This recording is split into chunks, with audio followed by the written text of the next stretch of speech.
If you do a well-to-wheel analysis, hybrids actually come out to be the cleanest technology today in India. I realize, one thing that nobody should do ever is underestimate their capabilities. We've been waiting for a while for the Supra. Is that gonna come anytime soon? अरे तू chill कर ना, क्या कर रहा है? Bro, it's my first ever interview. I can't do this, bro. My shirt is also not ironed. My pant is also not ironed. My shoes are dirty. I can't do this, bro. Listen, it's MTL. I'm wearing a t-shirt and a pair of jeans and my workout shoes. What are you talking about? It's supposed to be informal. The whole point of MTL is supposed to be informal to get to know the person, not necessarily all about business. Karan, zara ke bet. What are you doing? What? Come here, Sir. Rati-san says your questions are really dumb, just like Cyrus speak. Listen, there's nothing like a dumb question. Come sit. Ben, we have like 2 minutes, right? No, we don't have to. He's on the way. He's about to be here. He's here. What is wrong with you? Karan, chill. मेरे को हंसने को आ रहा है अभी. Gulati. Hi, how are you?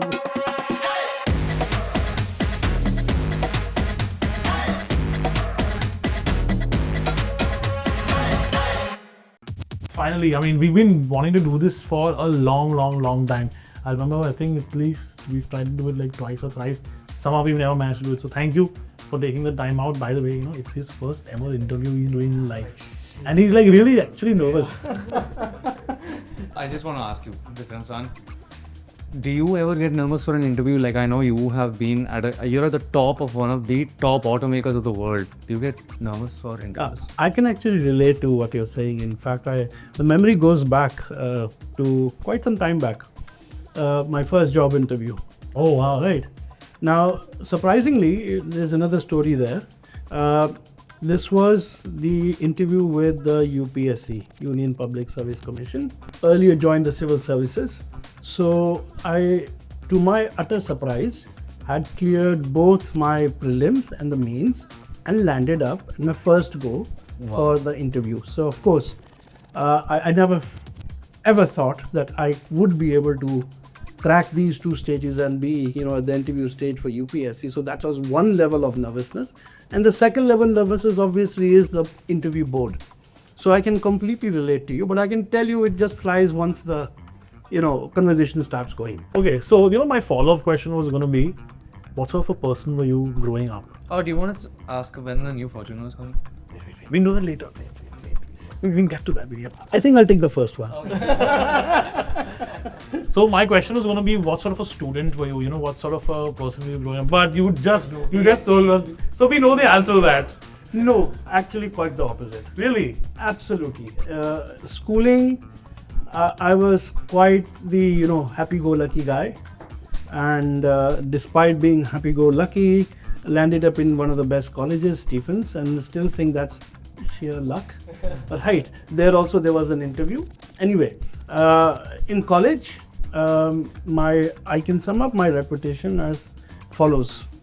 Once I'd done my graduation, I wanted to hang on, didn't want to let go of this beautiful experience. So I opted for masters from Delhi University, Stephens, and wanted to be in the residence. So everybody had a clear goal, objective. Why were they doing masters from DU in Stephens, staying in residence? Most of them were either preparing for civil services, and few of them perhaps for IIMs. That was the two best options. Or people who wanted to go abroad for higher studies. Basically, the three options that were clearly available. And I also needed an excuse why I'm hanging around, right? So my official excuse was civil service preparations, but that was the biggest joke in residence. What was the official excuse? Because that's the more interesting story, isn't it? No, I just wanted to have a good time. So my hangout crowd was the BA passed first year lot. So you can imagine how serious I was in my masters. But I guess I got lucky, and luck has a big role to play. You of course need that fundamental level, but beyond that, I think God's been kind. Any learnings from that period that you still use in your job today? Yeah, I think there's a big reflection I took back. The big reflection is never, underestimate your capabilities, because during that time when I was in college, I should look at my peers and say, these guys are going to clear it. These dudes are studying 12, 14 hours a day. They're dead serious. They got good grades. How am I going to be lining up? But When I got serious 6, 9, 8 months or whatever and really put everything I had into it, I got across the finish line. I realized, one thing that nobody should do ever is underestimate their capabilities. We all have immense abilities. Second, discover what's your strength, what's your calling. And if you can match those two, there's nobody who can stop you. Perfect for Instagram, those two things. Okay. But look at him. Look, this is the first interview he just claimed, and now he's into these brilliant follow-up questions and stuff. I was going to tell him, see, now that you've opened up and you got like this nice informal sort of setting going on, nice level of comfort, now you can ask the fortune. Oh yeah. So when is it arriving? Well, I can do a very long story around that or a short one. Choice is yours. The long one. Well, the long one is I can't tell you. I've always remembered these, these more formal interviews that I used to do in the past. There's always, we can't comment on future products and launches. That was like a standard boilerplate answer for everybody. So we've come and sort of, okay. So that was a longer version, by the way. Actually, you know what? We'll start with a little bit of you and Toyota. What's the story like? How did it come together? And this position that you are at now, which is phenomenal for what you are at. What does it mean to you as a person? What does Toyota mean to you? And again, how did it all start? Well, in my career, I got to a position where I had an instrumental role to play in terms of future policy creation for automotive sector. In fact, the National Electric Mobility Mission Plan, which is the mother document from which FAME and all electric mobility interventions have come, was something that I created. It took me 2.5, 3 years. And of course, there were many other initiatives. And that opportunity I got because as a civil servant, I happened to be in Ministry of Heavy Industries looking after the auto sector. So that love for the sector, the sheer complexity it brings on board. It's a sector that kind of combines so many multidisciplines and it has implications across so many varied fields that it gives you a lot of opportunity to, really contribute. I decided to, put up my, hang up my boots with the civil services. I took voluntary retirement and I was looking for an opportunity, and I was very fortunate that I got associated with Toyota. The values that I stand for, the values I always followed in civil services, matched those what was being offered in Toyota. Because Toyota, respect for human beings, integrity, honesty, contribute back to society, those are real stuff that they really do value, and it's deeply imbibed. So the transition for me was quite smooth, I would say. The role that I'm having right now, I'm the Executive Vice President and the Country Head for Corporate Affairs and Governance. Now, to simplify this, a very complex sounding bunch of words, what it means is I'm deeply involved in policy matters in terms of not only how they're shaping up, but how they would shape up in future. That has a strategic link to it, because in auto, being able to forecast this is critical in terms of the fact that the product gestation period is 4 to 5 years. In addition, I'm also looking after the external communication part of it. In addition to 2-3 areas which I really enjoy. One is the corporate social responsibility, where the company truly really wants to give back to society and works very hard. It's not just about money, it's about putting up programs that really make a difference. And the Toyota way of doing things is deeply imbibed in that element as well. And the last piece, of course, is corporate governance, to make sure that I play a role to make sure that the organization is following the highest standards that we've set up for ourselves in terms of governance and compliance. So that in a nutshell is what the role entails. Okay, let's talk about the Innova for a bit, because we had.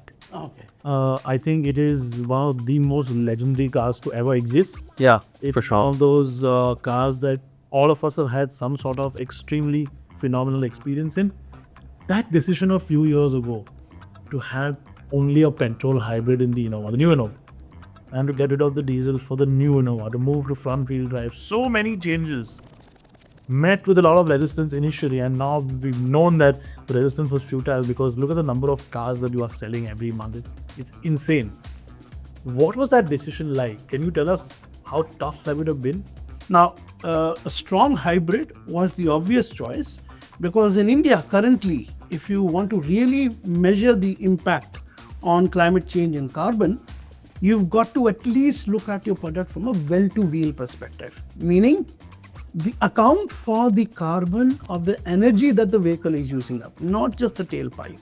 So that would mean if you have a petrol-fired vehicle, what is the carbon in terms of drilling the crude, transporting the crude, refining it, transporting it, putting it into your tank? That's the well to the tank, and also the tailpipe, which is tank to the wheel.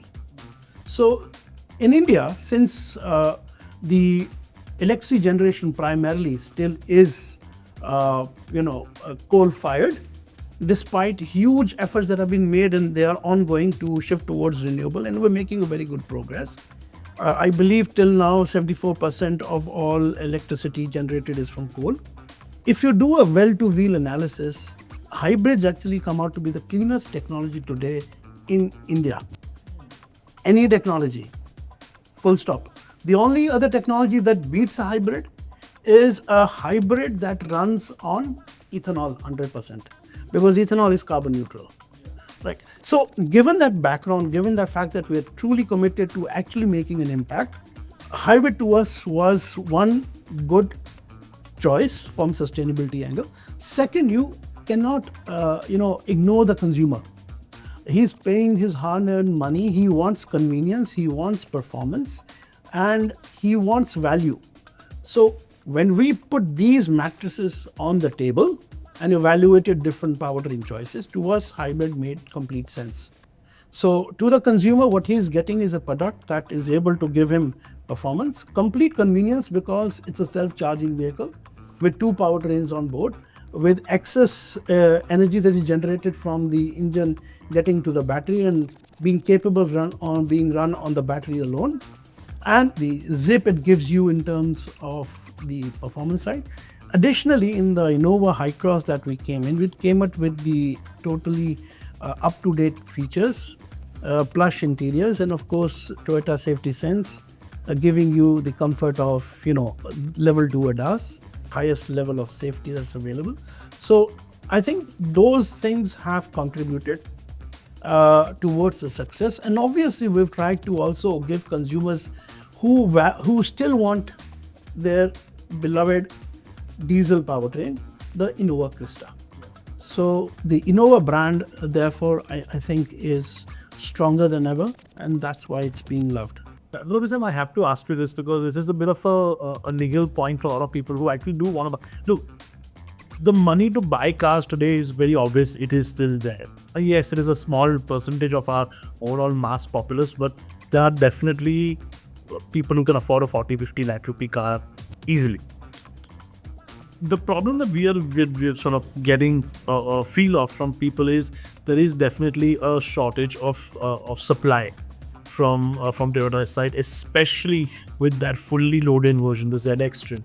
Now the ZX Trim has been a bit of a revelation, hasn't it, for you guys? Because that is a much more expensive trim as compared to the next one for a set of basically nicer seats.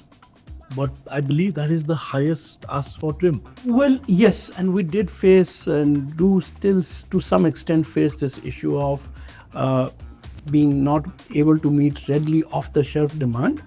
And at the outset, like to apologize for inconvenience caused to our customers and assure them that we're working extremely hard to make sure that's taken care of. We kind of extended the manufacturing to 3 shift.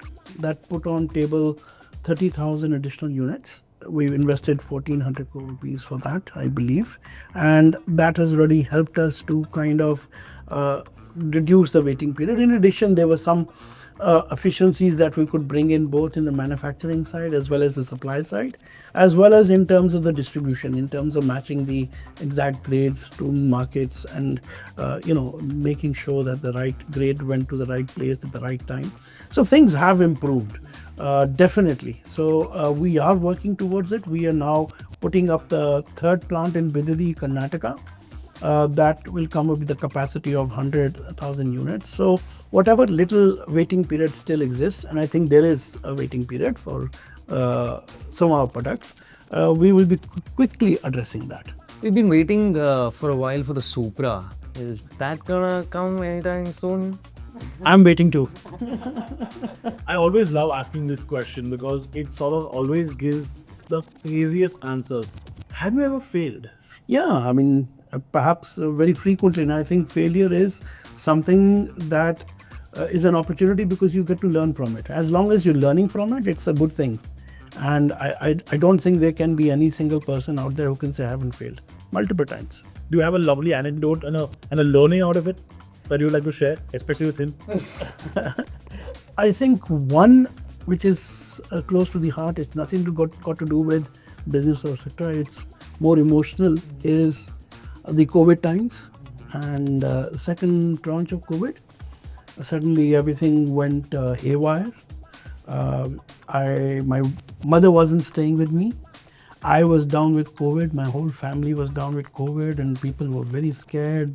There were a lot of limitations in terms of hospitals, etc. I think I failed because I lost my mother to COVID, and that to me is as a son, as a human being, I count as my biggest failure. I couldn't. I know you can't do much, but still, I think if from a human perspective, I guess on hindsight, could I don't know. So whether it was the circumstances or whether it was the situation where you were helpless, but still, I think it was my failure. What do you drive, Gulati? Do you drive? No, I love driving. So, but right now I have a Lexus ES300, company given, of course, goes with the job. The job. And another perk of the job is I have a driver who drives for me. But personally speaking, I love driving. I'm not one of those who goes on long haul drives, but I wish I could. Let's get back to that Supra thing. Not the Supra thing in particular, but from what we see today, especially in certain markets in Europe and in the US, there is this new breath of fresh air with Toyota. There is this hint of the 80s and 90s glory days of Toyota on the horizon. There's this glimpse of this. I mean, look, we've heard rumors of the Celica coming back. We've seen this new range of Land Cruisers, which are really, really cool, retro inspired. The GR Yaris. The GR Yaris and the GR brand. Yeah, exactly. In general.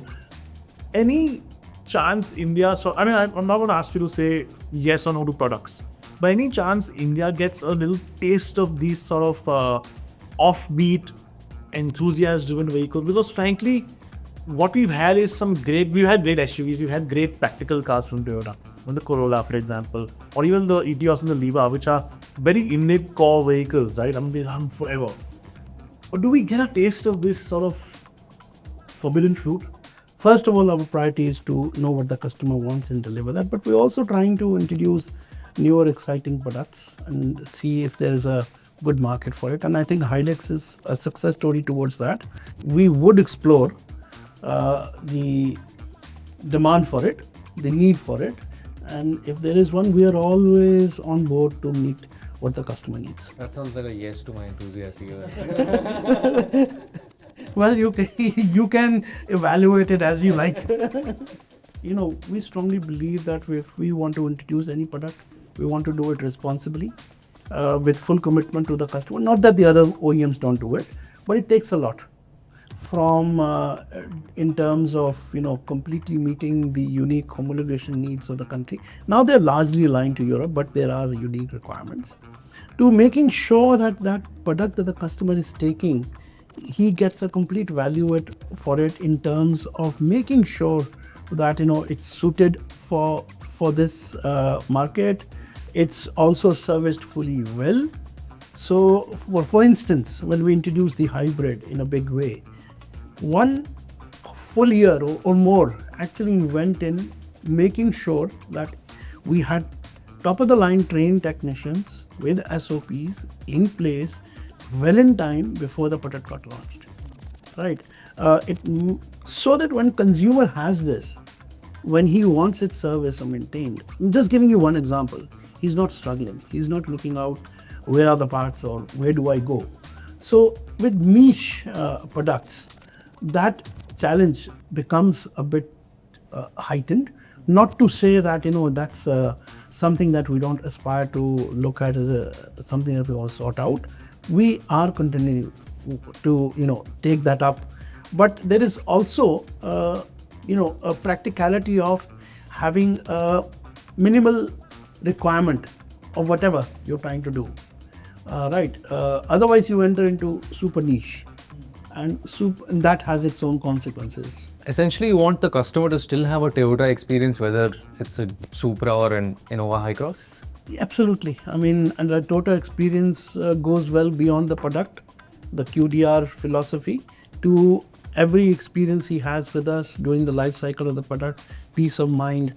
We have a saying that happier paths together, which we truly are committed to, meaning that ownership experience in its entirety from the beginning till the end is making the consumer happy. What does your day look like on an average basis? I mean, are you one of those like super early sleepers and early wakers, early risers? What's the day in the life of Gulati Sandhu? Well, I'm the average Joe, so I get up around 5 to 6. That's the timeline. Go for a walk, and while I'm walking, I must have listened to a podcast or something, trying to take benefit of that time, ready for work. Then it's the work day, and once I'm finished, I'm early to bed. Around 10:30 is max, and whatever time free I get post my work, it's usually again trying to steal time to listen to some podcast or the other. It does get irritating for family, and like I've had instances where they've kind of they've hidden my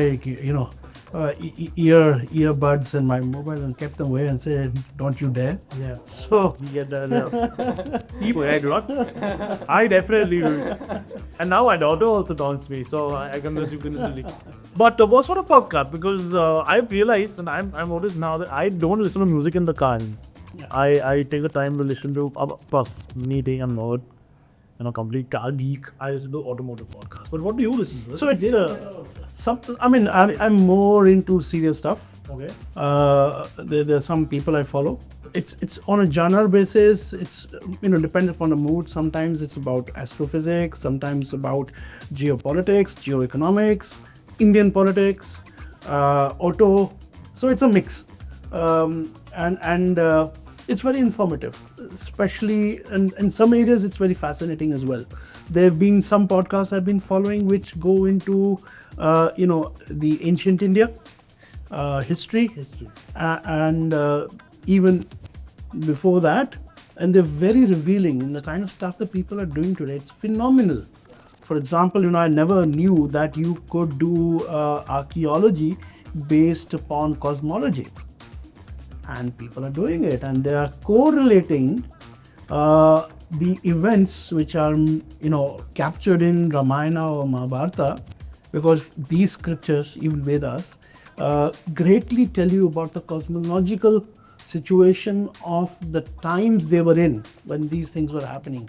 And since cosmology, the stars alignment and the planets, they are cyclical, they have a time of repeating, and it's scientific fact, and it's now known what constellation repeats for what time.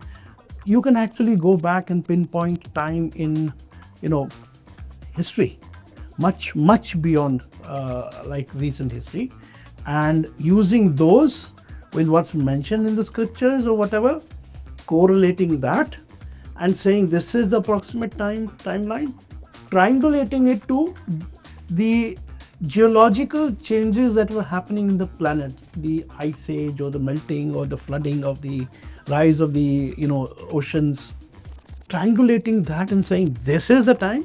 That's the kind of fascinating stuff that's out there. So that's what excites me, and I try to listen in and try to understand. Gulati, that smart phrase and the passion with which you have spoken. This, which is the main camera, you just look in there. That's like This, ladies and gentlemen, is the whole point of Meet the Leaders. Who would have thought that the most passionate that he's really... I mean, look at the smile right now, honestly. That little... This, what you just said, used to be really, really into that. I am because it's science. It's not fiction.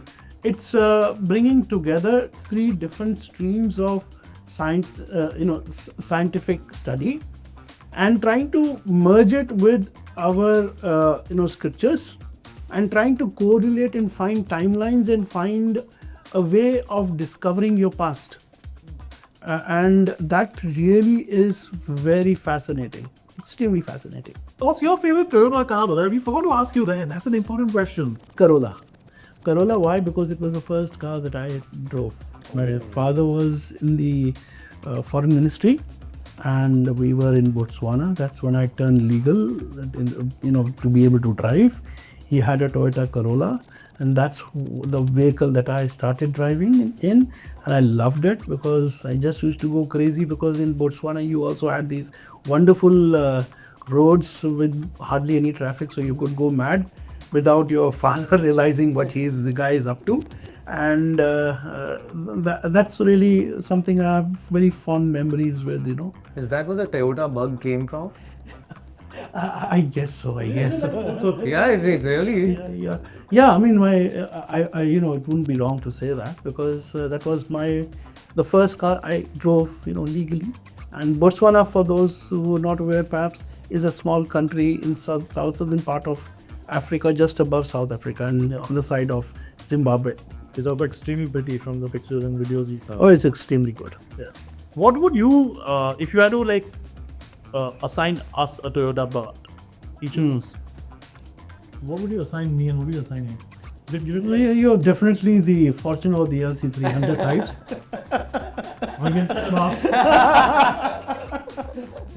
And perhaps the Camry for you. I was expecting the Supra, but sure, I'll take the Camry. Gulati-san, we're going to ask you some really tough, really very, very tough rapid fire questions now. The first one, looks or performance in a car? Performance. Performance or luxury? Performance. Books or movies? Movies. Sachin or Virat? Virat. SUV or MPV? SUV. Cricket or football? Cricket. SUV or sedan? SUV. Car or motorcycle? Car. Okay, this one could make or break this interview. Essentially, V8 or hybrid? Hybrid. Guys, we can enter serious. Talent. Analog or digital? Digital. Color or files? Both. Okay, Gulati-san, thank you so much for taking the time out. I know this has been a long time coming and we've had some delays getting this together. But we hope we met your expectation because now we know that you got one really high. No, thank you so much. It's an awesome experience and wonderful being here. Really like to thank you for having me. And I do agree we were trying to have this multiple times. Something or the other came up, but absolutely enjoyed every minute of it. Thank you so much. Lovely. Thank you so much. That's good. And we hope to see, as he said, Supras and GR products and the Fortuner, something you're really looking at. We'll make sure the comments are spammed. Now that you said that, I deserve one. Thank you guys so much for watching, and we will see you all in the comment section. Ask questions.